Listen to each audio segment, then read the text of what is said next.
ভাই Anthony Gordon to Barcelona 70 million plus 10 মিলিয়নের addons এর একটা ডিল তৈরি হয়েছে।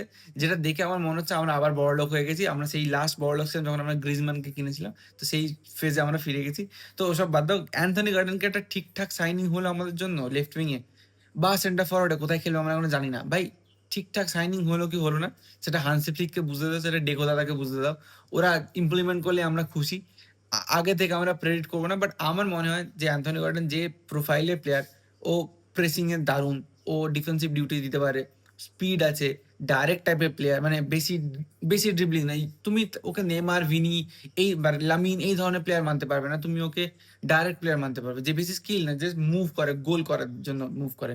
তো এরকম একটা প্লেয়ার যেটা আমার দরকার ছিল, ঠিক আছে, মানে র্যাশফোর্ডের রিপ্লেসমেন্ট বলতে পারো, একটু better quality than Rashford. But র্যাশফোর্ডকে মনে হচ্ছে কিপ করবে, আমি জানি না কিভাবে কি করা হচ্ছে আলটিমেটলি।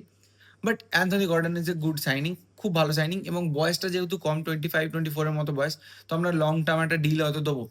তো সেটার থেকেও বড় একটা জিনিস হয়েছে কি জানো তো, যখন আমরা হ্যারিকেনকে কেনার কথা ভাবছিলাম বায়ার্ন থেকে, তখন ওদের প্রেসিডেন্ট ওলি হোয়েনেস না উলি হোয়েনেস সামথিং যে আছে, সে বলেছিল যে বায়ার্নের প্লেয়াররা আনটাচেবল, বার্সেলোনা ছুতেও পারবে না। ভাই বায়ার্নের প্রাইম টার্গেট এবারে ছিল অ্যান্থনি গর্ডন, প্রাইম টার্গেট। তাকে আমরা উঠিয়ে নিয়েছি, লিভারপুল বসেছিল নেবে বলে, উঠিয়ে নিয়েছি।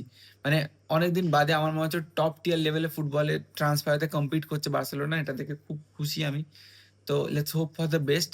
জানি না কতটা বেস্ট শুট করবে, বাট সামনে প্রি সিজন আসবে কিছুদিন পর থেকেই, ওয়ার্ল্ড কাপটা কাটলেই।